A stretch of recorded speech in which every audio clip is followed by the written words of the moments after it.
तो दोस्तों आज है हमारा दूसरा दिन और दूसरे दिन में आज जो है 10 ऐसे बहुविकल्पी एमसीक्यू को सॉल्व करने वाले हैं जो आपके यूपी बोर्ड 2025-26 बोर्ड परीक्षा के लिए बहुत ज़्यादा इंपॉर्टेंट होने वाला है। इसलिए कहूँगा वीडियो को पूरा देखिएगा, वीडियो को स्किप मत कीजिएगा। तो देर ना करते हुए अपने इस क्लास को स्टार्ट करते हैं। और आपके मोबाइल स्क्रीन पर पहला प्रश्न है, डीएनए का पूरा या डीएनए का पूर्ण रूप क्या है, यानी डीएनए का फुल फॉर्म क्या होता है, डीएनए का पूरा नाम क्या है।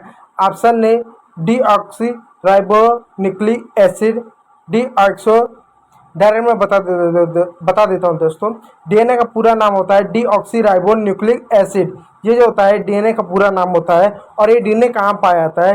देखिए दोस्तों, जो डीएनए होता है ये आपका कोशिका है, कोशिका में एक केंद्रक पाया जाता है और इस केंद्रक में बहुत सारे ऐसे क्रोमेटिन धागे होते हैं। उस क्रोमेटिन धागे के अंदर ही आपका ये डीएनए पाया जा सकता है। जो देख सकते हैं केंद्रक, ये पूरा सेल है, फिर न्यूक्लियस है, उसके अंदर इस रूप में आपको देख सकते हैं दोस्तों। आपको जो है डीएनए इस तरह से देखने को मिल सकता है। और डीएनए के छोटे से भाग को हम जीन कहते हैं, इस बात को याद रखिए। तो डीऑक्सी राइबो न्यूक्लिक एसिड इसका फुल फॉर्म होता है डीएनए का। आरएनए का मुख्य कार्य क्या होता है? ऊर्जा का निर्माण करना, प्रोटीन संश्लेषण करना, अवशिष्ट हटाना, प्रकाश संश्लेषण करना। तो प्रोटीन का संश्लेषण करना। अब संश्लेषण क्या होता है? देखिए दोस्तों, जब दो या दो से अधिक चीजें मिलकर कोई तीसरा नया चीज बनाते हैं तो उसको संश्लेषण करता है, यानी प्रोटीन को इस रूप में ये करता है आरएनए कि शरीर उसका उपयोग कर सके।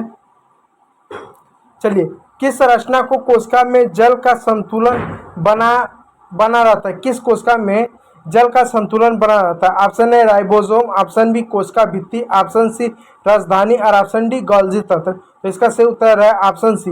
देखिए दोस्तों, जो आपकी राजधानी होती है ये केवल और केवल पादप कोशिका में पाई जाती है। ये आपका पादप कोशिका है, देख सकते हैं।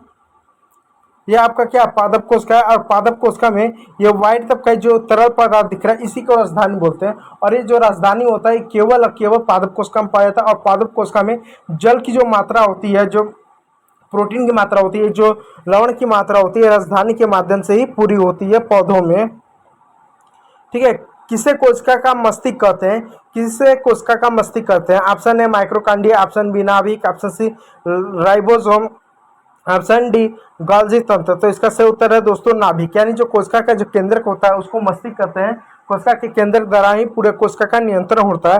और इस तरह देख सकते हैं धागे जो संरचना दिख रही है इसी को क्रोमेटिन धागे बोलते हैं। और इसी में डीएनए और आरएनए आपका पाया जाता है। कौन सी कोशिका संरचना केवल पादप कोशिका में पाई जाती है? यानी कौन सी कोशिका की संरचना सिर्फ और सिर्फ पादप कोशिका में पाई जाती है? ऑप्शन ए कोशिका भित्ति, option B ribosome, option C माइक्रोकांडिया, ऑप्शन सी लाइसोसोम। इसका सही उत्तर है कोशिका भित्ति। कोशिका भित्ति सिर्फ और सिर्फ पादप कोशिका में पाई जाती है। देख सकते हैं ये जो मोटी टाइप की संरचना जो दीवार दिख रही है हरी हरी ना, हरी टाइप की, इसी को कोशिका भित्ति कहते हैं।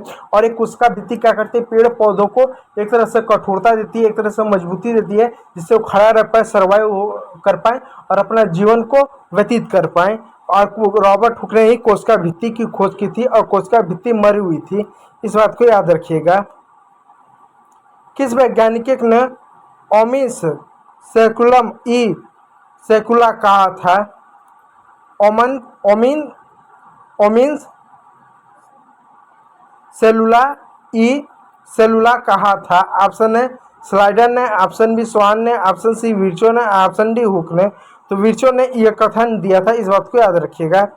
किस अंग को एटीपी का निर्माण कहा जाता है? किस अंग में एटीपी का निर्माण होता है, यानी एटीपी का निर्माण कहाँ पर होता है? ऑप्शन है राइबोसोम, ऑप्शन बी माइक्रोकांडिया, ऑप्शन सी गोल्गी तंत्र, ऑप्शन डी कोशिका भित्ति। तो इसका उत्तर है माइक्रोकांडिया, यानी माइक्रोकांडिया में एटीपी का निर्माण होता है। और जो हमारा जो माइक्रोकांडिया होता है ये क्या करता है? शरीर की आवश्यकता के लिए क्या करता है? ऊर्जा का निर्माण करता है। और ऊर्जा जो निर्माण होता है उसका हम डायरेक्ट उपयोग नहीं करते, वो एटीपी के रूप में उसका उपयोग किया जाता है, इस बात को याद रखिएगा।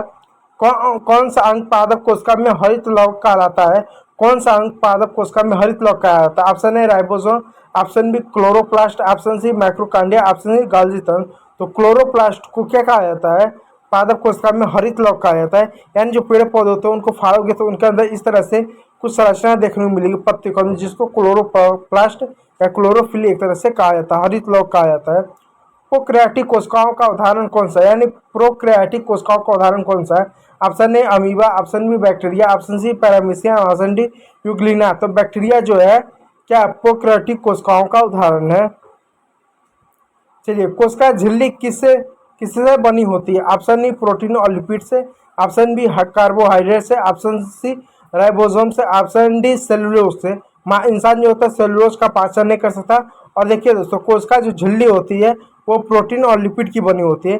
इस तरह से ये आपकी कोशिका की जो बाहरी संरचना होती है ये प्रोटीन और लिपिड से बनी होती है।